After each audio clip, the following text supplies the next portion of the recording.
আচ্ছা, red hat থেকে আমরা কিভাবে সার্ভিস পেতে পারি, হেল্প পেতে পারি সেই জিনিসগুলো দেখব। আগে বলি শোনেন, সেটা হচ্ছে রেড হ্যাটের কাছ থেকে যদি আপনি সাপোর্ট পেতে চান, আপনাকে কিন্তু কিছু ধাপ অতিক্রম করে তারপর যেতে হবে। ফার্স্ট কথা হচ্ছে আপনাকে তাকে পে করতে হবে। যদি পে করেন তাহলে আপনি রেড হ্যাট আপনাকে সাপোর্ট দিবে। যদি পে না করেন রেড হ্যাট সাপোর্ট দিবে, কখনোই সাপোর্ট দিবে না। আচ্ছা, এটার ওএসটা ফ্রি, বাট সাপোর্টটা কিন্তু আপনাকে পে করে দিতে হবে। পে সাপোর্ট পে, কিন্তু ওএসটা হয়তো ওএসটা ফ্রি, কিন্তু সাপোর্ট কি পে। আচ্ছা, এখন আপনার কোনো একটা মনে করেন আপনার একটা প্রবলেম হয়েছে, জাস্ট অল্প ছোটখাটো একটা প্রবলেম হয়েছে, হুট করে আপনি ওর কাছ থেকে নক করলেন, এটা কিন্তু আসলে উচিত হবে না। আমার কথা বুঝতে পারছেন? আপনি আগে কয়েকটা ধাপ অতিক্রম, আপনি আগে গ্যাদার করবেন আপনার কি সমস্যা হয়েছে না সমস্যা হয়েছে সেগুলো আগে চেক করবেন, দেন তারপর যদি আপনি না পান সেগুলো পাঠাবেন। ছোট একটা হয়তো আপনি পাঠাবেন, তাহলে এগুলো তো সাপোর্ট দিতে দিতে ওরা মরে যাবে, সারা ওয়ার্ল্ড এটা চলতেছে। তো আপনি ওই সাপোর্টই নেবেন যেগুলো আপনার আয়ত্তের ভিতরে নেই। কেমন? আচ্ছা, এখন কিভাবে আমরা এটা করতে পারি? ফার্স্ট কথা হচ্ছে আপনাদের সাবস্ক্রাইবার থাকতে হবে। পেইড হলে তো অবশ্যই সাবস্ক্রাইবার থাকবেন। আমরা যেভাবে আমরা প্রথম যে ইনস্টল যখন করছিলাম তখন আমরা সাবস্ক্রাইবার দেখছিলাম এবং আপনার অ্যাকাউন্ট লগইন করছেন। তো আমরা যখন অ্যাকাউন্টটা করছিলাম তখন কি করছিলাম? পার্সোনাল। আপনি তখন করবেন বিজনেস পারপাস। কেমন? তো আপনি যখন ইন্ডাস্ট্রিতে যাবেন তখন বিজনেস পারপাসের অ্যাকাউন্ট ওপেন করবেন। আচ্ছা, এখন কথা হচ্ছে আমরা এই কমান্ডের সাহায্যে আমরা বিভিন্ন হেল্প দেখতে পারি বা নিতে পারি রেড হ্যাট সাপোর্ট টুলের থ্রু দিয়ে। কেমন? এখানে দেখেন search how to manage system entertainments with subscription manager. আপনি এই রেড হ্যাট সাপোর্ট ওর কাছ থেকে আপনি কিভাবে ওর ডকুমেন্টেশন থেকে আপনি কিভাবে কি করতে পারেন না সেগুলো আপনি ইনফরমেশন এখান থেকে জানতে পারেন। এটা জানার জন্য আপনি জাস্ট কি থাকতে হবে? একটা সাবস্ক্রিপশন অ্যাকাউন্ট থাকলেই চলবে। দেখি আমরা একটা ট্রাই করে দেখি।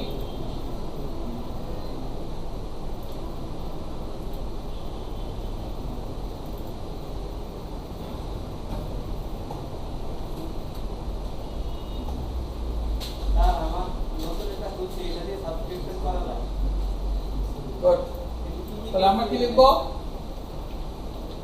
রেড হ্যাট সাপোর্ট টুল, তাই তো? এন্টার। এখানে দেখেন welcome to Red Hat support tool. বিভিন্ন কমান্ড যদি ইন্টারনেট চিহ্ন দেন দেখুন আপনার বিভিন্ন অপশন এখানে আসছে, বিভিন্ন অপশন এখানে দেখতে পাচ্ছেন। তো আমরা ইউজ করব সার্চ, এই অপশনটা আমরা ইউজ করব। Use the search command to search the entire knowledge base for solution with given keywords. সার্চের সাথে আপনি যেটা চাচ্ছেন সেটা দিয়ে আপনি কি করতে পারেন? এন্টার নলেজ বেস সলিউশন, আপনি অর্থাৎ ওর কাছ থেকে কোনো সলিউশন, আপনি ওর যে ইনফরমেশনগুলো আছে ওখান থেকে আপনি কোনো সলিউশন গ্যাদার করতেও পারেন। তো সেটা আমরা একটু দেখি, কপি করে নিয়ে আসি, এত কিছু লেখার টাইম নেই, এখান থেকে লিখিত হয় না। এখান থেকে আমি কপি করলাম, এটা আপনাদেরকে দিচ্ছি কিন্তু আমি। তো আমি এখানে কপি করে পেস্ট করলাম, দেন এন্টার। দেখেন এখানে বিভিন্ন অপশন আছে। 1 number point, how to register and subscribe a system to the Red Hat customer portal using Red Hat subscription manager. অর্থাৎ আপনি সাবস্ক্রিপশন ম্যানেজার ইউজ করে কিভাবে আপনি রেড হ্যাট কাস্টমার পোর্টালে আপনি কিভাবে রেজিস্টার করবেন, সাবস্ক্রাইব করবেন, সেটা হচ্ছে 1 নাম্বার অপশন। যদি আপনি এখানে 1 সিলেক্ট করেন তো এই অপশনটা আপনাকে দেখাবে। আমি কি কথা বুঝতে পারছেন? আমরা সাবস্ক্রিপশন ম্যানেজার দিয়ে ওপেন করছি না, কাজ করছি না, সাবস্ক্রিপশন করছি না। সো ওইটা কিভাবে করবেন না করবেন সেটা আপনি এখান থেকে দেখতে পান। 1 নাম্বার অপশন ইউজ করে দেখেন, সিলেক্ট এ সলিউশন, কোনটার জন্য আপনি সলিউশন চান। তো আপনি 1 সিলেক্ট করবেন, তাহলে এটা। এখন যদি আপনার দরকার how to register subscribe system offline, অর্থাৎ আপনার এখানে যেটা দরকার সেটার জন্য আপনি যেটা সিলেক্ট করবেন সেটা আসবে। এখানে কি সমস্যা হচ্ছে বুঝতে পারো? এখানে দেখেন 10 of 15 সলিউশন ডিসপ্লে, এখানে কিন্তু 10টা দেখানো আছে, 50টা সলিউশন আছে। এই কিন্তু শেষ না, 1 থেকে 10 পর্যন্ত শেষ না। এখানে দেখেন আছে আরো 50টা আছে। Type M to see more, যদি আপনি সি আরো বেশি দেখতে চান তাহলে কি টাইপ করবেন? এম, মানে 10টা বেশি যদি দেখতে চান। আর টু রিস্টার্ট দা বিগিনিং এগেইন, আপনি যদি মনে করেন নিচে থেকে চলে আসছেন, আপনি 50 নম্বরে চলে আসছেন, একদম বিগিনিং এ যেতে চান তাহলে কি দেবেন? আর এই যে আমরা ইন্টারগ্রেশন দেখলাম, আমরা হেল্প কি কি আছে না আছে সেগুলো দেখলাম। আচ্ছা, এখন এখানে দেখেন title, issue, environment, resolution, display, all sections, এগুলো জিনিসগুলো আছে। Type the number of the section to view or E to return the previous menu. আমি যদি এখানে বের হয়ে যেতে চাই তাহলে আমি কি প্রেস করব? ই ফর এক্সিট, বের হয়ে চলে যাব। এখন আমি ধরেন এখানে 1 দিলাম। এই যে টাইটেল, এখানে আপনি টাইটেল লিখবেন। আপনার এই টাইটেলটা কি রিলেটেড, এখানে টাইটেলটা কি দেওয়া আছে দেখেন, আপনার লেখা কিছু এখানে আছে, how to register and subscribe a system to Red Hat customer portal using Red Hat customer. এটা হচ্ছে আপনার টাইটেল। এই টাইটেলটা কি টাইটেল আছে সেই জিনিসটা আছে। আর এই জিনিসটা কোথা থেকে পাবেন ইউআরএল, এটাকে আমি একটা কপি করে দেখি, কপি লিংক। আমরা এখান থেকে করলে স্লো হয়ে যায়, আমরা এখান থেকে নিয়ে আসি।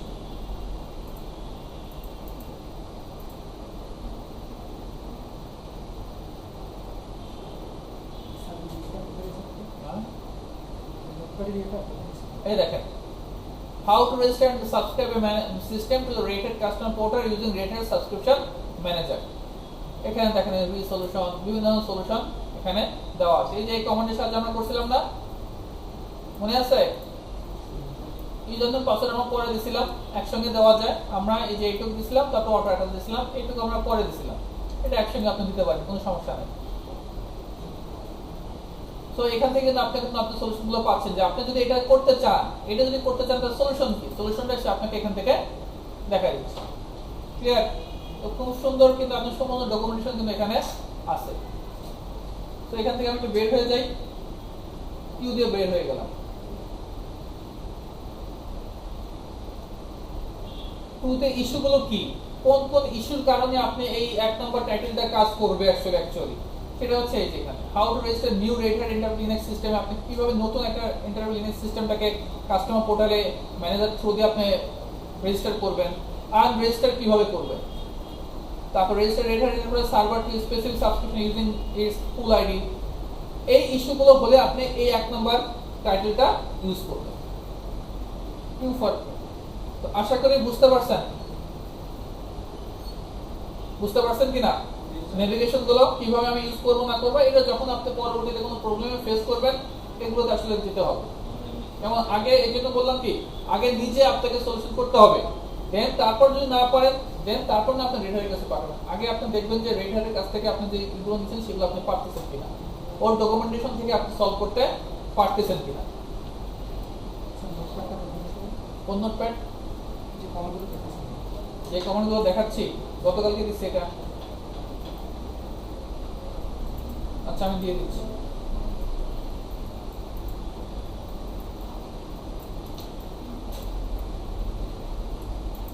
এটা বইতে আছে, কপি করেছেন নাকি? হ্যাঁ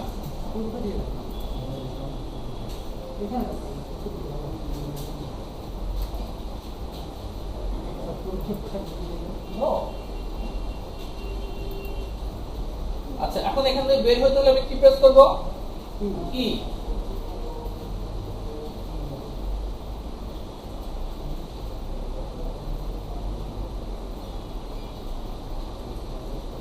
ঠিক আছে? আচ্ছা এখন এই দেখেন সিলেক্টেড সলিউশন আমি কিন্তু বের হয়ে গেছি। এখন এখান থেকে যদি আমি আবার বের হতে চাই তাহলে কি করব? কই আছে? হ্যাঁ হ্যাঁ, কিউ ক্লিক কি হবে?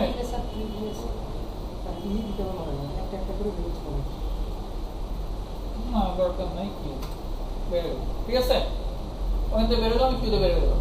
তাহলে এটা হচ্ছে আমার একটা। তাহলে আমরা কি ইউজ করলাম? আমাদের টুলটার নাম কি ছিল? রেড হ্যাট সাপোর্ট টুল। রেড হ্যাট থেকে আপনি সাপোর্ট নেবেন। আশা করি বুঝতে পারছেন কিছু জিনিস। এরপরে আসেন এই যেগুলো ভাই আমি আর দেখাচ্ছি না, এগুলো দেখে নিন। হ্যাঁ আপনি দেখেন এই যে স্পেসিফিক ভাবে নলেজ বেস, কত নলেজ দেখতে যাচ্ছেন সেই আইডিটা দিয়েও আপনি সার্চ দিতে পারেন, ডিরেক্ট পেয়ে যাবেন, সেই ডিরেক্ট শো করবে আপনার এখানে। যেমন এই যে আমাদের লগইন করছিলাম, এই দেখেন আমাদের আইডি দিয়ে একটা লগইন ছিল না আমাদের, এই দেখেন আইডি। এই আইডি যদি আপনি জানেন, এই আইডি দিয়ে আপনি সার্চ করতে পারেন ডিরেক্ট। এই যে এভাবে ডিরেক্ট একই কমান্ডের সাথে সার্চ করতে পারেন। বেস মানে কেন? অল্প লোকে আপনাকে শো করবে, কিন্তু মোরও দিতে পারেন, সমস্যা নেই। আচ্ছা এখন আপনি ধরেন আপনার একটা case using rated support tool to manage support case, আপনার কোন একটা প্রবলেম হয়েছে, আপনি সলিউশন করতে পারতেছেন না, এই কেসটাকে আপনি কি করবেন? ওর কাছে পাঠাবেন। তো এই ধরনের যদি ইস্যু হয়, ফার্স্ট কথা হচ্ছে যেহেতু এটা আমার পেইড না, আমরা এই ধরনের কাজগুলো এখন করতে পারবো না। তো তারপরে আমি জাস্ট কিছু জিনিস দেখাই দিই। আমরা এই কাজটা করবো হচ্ছে কিসের ভিতর দিয়ে, দেখেন প্রথমে এটা আমি পড়ি, দেখেন এটা বুঝতে হবে। On the benefit of a product subscription is access to technical support through Red Hat Customer Portal. তো বেনিফিটটা কি, আপনি আপনার Red Hat Customer Portal এর কাছ থেকে আপনি কি করে টেকনিক্যাল সাপোর্ট পাবেন, depending on the system subscription support level. আপনার সিস্টেম সাবস্ক্রিপশন যে করছেন, যেমন আমরা কি করছি, ফ্রি করছি তাই না, তো আমরা কিন্তু টেকনিক্যাল সাপোর্টটা পাবো না। সো আপনি যদি পেইড করেন, সো ওই লেভেল যেটা আছে ওই লেভেলের উপর ভিত্তি করে আপনি কি করবেন, টেকনিক্যাল সাপোর্ট পাবেন। এখন মনে করেন একজন পে করে ইয়ারলি এত, তার যে সাপোর্ট দিবে, আর একজন যদি বেশি করে সাপোর্ট বেশি দিবে, এটা খুব স্বাভাবিক। এটা ডিপেন্ড করে লেভেলের উপরে। Red Hat may be contacted through online tools or by phone, ফোনের থ্রুতেও হতে পারে অথবা টুলসের থ্রুতেও হতে পারে। সি, এই যে এটাতে আপনি যাবেন পলিসি, আমরা যাই, কিন্তু গেলে তো হবে না, তো নিবে না।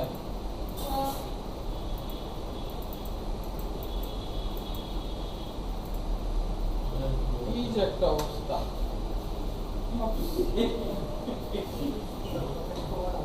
আচ্ছা এতক্ষণ বলছি, এখন আমার এটা করার টাইম নেই। আচ্ছা এটা আপনারা দেখে নেন, ঠিক আছে।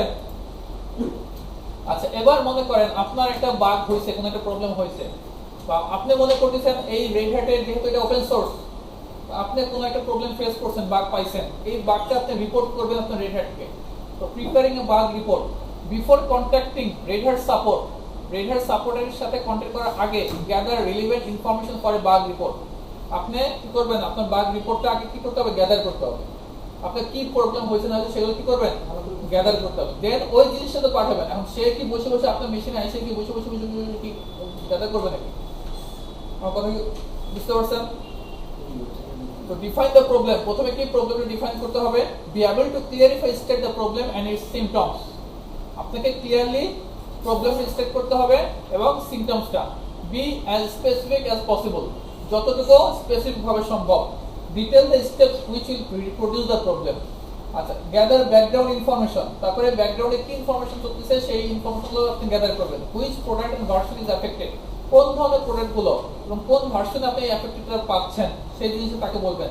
B ready to provide relevant diagnostic information, এরপরে আপনি এখন রেডি কিনা, আপনি যে ডায়াগনস্টিক করলেন আপনার সিস্টেমে, এটা আপনি প্রোভাইড করার জন্য তাদেরকে প্রোভাইড করার জন্য রেডি কিনা।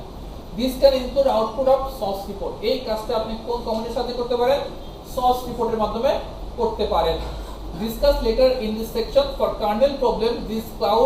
This could include the system KDAM, crash dump, or digital photo of the kernel vectors displayed on the monitor of a crash system. আচ্ছা যাই হোক, আমরা KDAM এর কথা কি বলছিলাম, আমরা ইনস্টল করার সময় KDAM একটা অপশন দেখছি। হ্যাঁ KDAM আমরা এনেবল করি। KDAM টা এনেবল করার উদ্দেশ্য হচ্ছে কি, আপনার এই মেশিন যদি হুট করে কোনো সময় ক্র্যাশও করে, তারপর কেন ক্র্যাশ করলো, কি প্রবলেম, সেগুলো আপনি বের করতে পারবেন পরবর্তীতে। যেমন যেটাকে আমরা অনেক সময় তুলনা দিয়ে হচ্ছে আমাদের এরোপ্লেনের ব্ল্যাক বক্সের মতো, কেমন। তো আমরা এই সস রিপোর্টের সাহায্যে কিভাবে কি করতে পারি না করতে পারি সেটা একটু দেখি। দেখেন এই যে টেকনিক্যাল সাপোর্ট আছে, এটা কন্ট্যাক্ট করার জন্য, এগুলো আপনারা লিঙ্কগুলো মনে রাখবেন। যদি ইন ফিউচারে অনেক বড় সিস্টেম অ্যাডমিন হন দোয়া করি, তো তখন এগুলো কিন্তু কাজে লাগবে। কি বললেন? আমিন। হতেই পারে, অস্বাভাবিক কিছু না। আজকে হয়তো আপনি মনে করতেন আমি কিছুই পারি না, 5-10 বছর পরে তো দেখা যাবে যে আমাদেরকে চিনবেন না আপনারা, যদি এই লাইনে থাকেন, বুঝলেন না? আপনি কি পারেন, কি পড়াইছিলেন না পড়েছেন, কিছু পারেন আপনি, আসেন রেড হ্যাট কাকে বলে বুঝে যান। দোয়া করি না, যখন আপনি জব এনভায়রনমেন্ট ঢুকবেন তখন এগুলো স্বাভাবিক, এগুলোকে তখন বাচ্চা মনে হবে। 5-10 বছর যদি আপনি মনে করেন রেড হ্যাট নিয়ে কাজ করেন বা লিনাক্স সার্ভার নিয়ে কাজ করবেন, স্বাভাবিকভাবে আপনার লেভেল অনেক উপরে থাকবে, এটা খুবই স্বাভাবিক। আচ্ছা আমরা সস রিপোর্ট নিয়ে কাজ করি, দেখি সস রিপোর্ট আমরা রেডি করতে পারি কিনা সেটা একটু দেখি। হ্যাঁ, তো আমরা চলে যাই সস রিপোর্ট। আপনার রুট দিয়ে কাজ করতে হবে। আমি এখান থেকে না, আমি কোডিং দিয়ে ভিতরে কাজ করতে পারবো। তাহলে কি দেবো, সস রিপোর্ট ভার্সন 3.9। অর্থাৎ এখানে আমার কি হবে, আমার যে প্রবলেম আছে বা আমার যে মেশিনের কি অবস্থা সেগুলো কিন্তু সে কি করবে, রিপোর্ট আকারে জেনারেট করবে। তো print press enter to continue or control C to quit. আমি যদি এখান থেকে কুইট করতে চাই তাহলে কি করতে হবে, সি প্রেস কন্ট্রোল সি। আর যদি আমি কন্টিনিউ করতে চাই enter. Please enter the case ID that you are generating this report. আপনাদের কেস আইডি আপনি এখানে সিলেক্ট করেন। আমি একটা কেস আইডি দিচ্ছি, কি নাম দিব? কেস আইডি নিউমেরিক্যাল ভ্যালুতেই ভালো, তখন আমি দিচ্ছি 01 1 নাম্বার এবং দিলাম। Starting up archiving, setting up plugins, সেগুলো নিচ্ছে, একটু সময় লাগবে।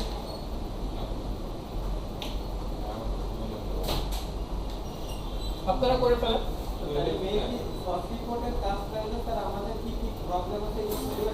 হ্যাঁ হ্যাঁ, প্রবলেম কি সেগুলো না, আপনার বর্তমান মেশিনের কি সমস্যা বা কি সমস্যা পুরো ডায়াগনোসিস সে করে নেবে, করে নিয়ে এই রিপোর্টটা আপনাকে পাঠাতে হবে রেড হ্যাটকে। দেখেন আমার স্টার্টিং শুরু হয়ে গেছে। হ্যাঁ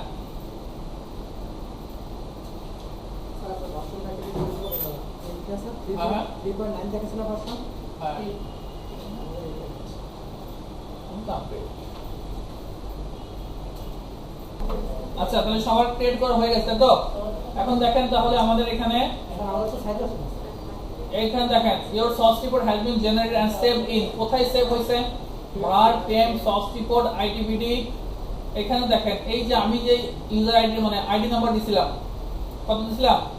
1। দেখেন আপনাদের এখানে দেখাবে, আপনারা যে যেটা দিবেন সেটা এখানে দেখাবে, তারপর ডেট, তারপর এটা turn.exec।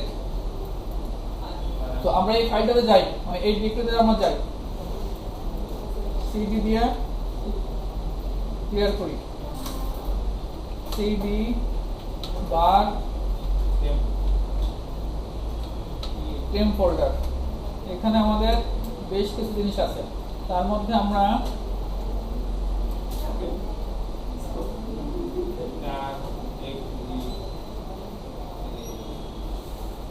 ll দিয়ে source, তাই না, source report itbd, কোনটা আমাদের? এই যে আমাদের এটা, এই যে এটা না, এটা তো md5, এটা দরকার নেই, এটা আমাদের কেমন হাইফেন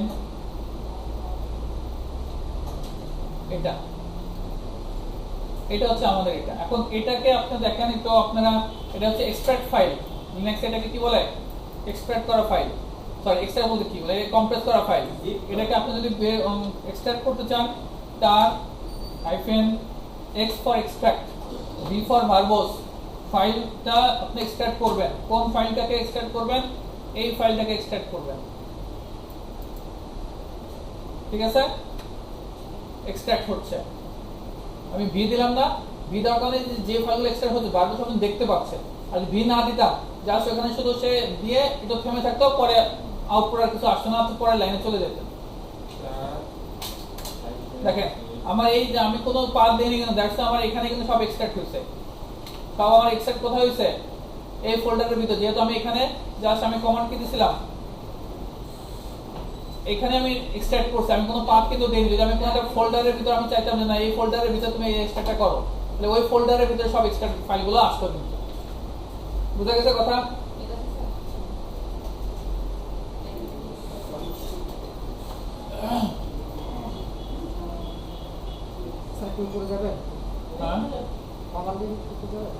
এখন এখানে কমান্ডের উপরে কি যাব? এটা লিখে নেবেন। x হচ্ছে আমরা এক্সট্রাক্টের জন্য, এগুলো আমরা পরে আরো ডিসকাস করব। তার কিভাবে কাজ করে না করে, কম্প্রেস কিভাবে কাজ করে, আর্কাইভ কিভাবে কাজ করে না করে, সেগুলো আমরা দেখব। আর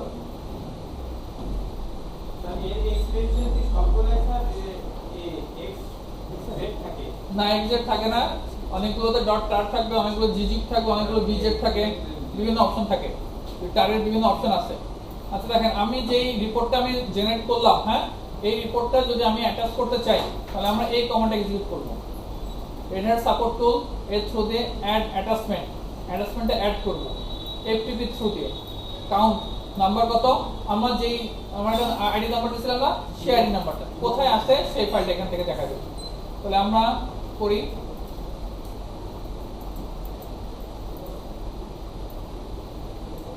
আমরা কি করব? রেড হ্যাট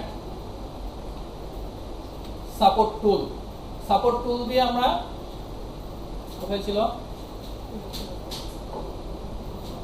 সাপোর্ট টুল অ্যাটাচমেন্টে অ্যাড করব সো অ্যাড অ্যাটাচমেন্ট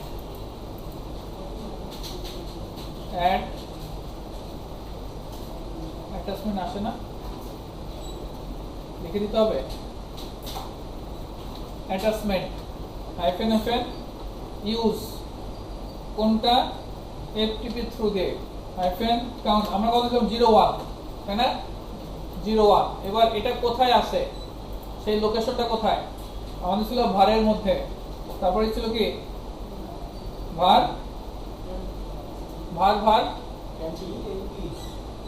হ্যাঁ আরে না ভারের মধ্যে কোথায় জেনারেট হয়েছিল টেম্পের মধ্যে সেটাও তো ও আচ্ছা টেম্পি বলছিলাম না এরপর সর্স রিপোর্ট আইটিভিডি তারপর দেখেন আমার এখানে অপশনগুলো আছে কোনটা আমার লাগবে আমার টার্গেট এই যে এটা 01 দিয়ে যেটা আমি গতকালকে 123 দিয়ে একটা করছিলাম সেটা হচ্ছে এটা আমার 01 দিয়ে লাগবে সো 01 এটা কেমন এটা আমি অ্যাটাচ করব is not a valid file আচ্ছা সরি এটা না সরি এটা আপনার ডট টার্গেট এটা কেমন uploading source report to dropbox.redhat.com কেমন ওইখানে আপনার আপলোড হবে তো যেহেতু এটা আমার পেইড না সো আমার এখানে কিছু প্রবলেম হবে যদি আপনার এখানে পেইড থাকে তাহলে প্রবলেম হওয়ার কমপ্লিটেড সাকসেসফুলি তো এইভাবে আমরা নরমালি এখানে দেখেন আমার একটা ওই যে ব্যাড রিকোয়েস্ট আসছে যা এই হচ্ছে নিয়ম আশা করি বুঝতে পারবেন কমেন্টে আপনারা লিখে নিন তো আপনি কি করবেন আপনার রিপোর্টে সোর্স রিপোর্ট করার পরে তাদেরকে আপনি কি করবেন পাঠাতে হবে সো এইভাবে আপনি কি করবেন তাদেরকে পাঠাবেন আশা করি বুঝতে পারছেন তাহলে আমাদের 3 নম্বর চ্যাপ্টার মোটামুটি শেষ আমরা নেক্সট ক্লাসে 4 নম্বর চ্যাপ্টার ধরবো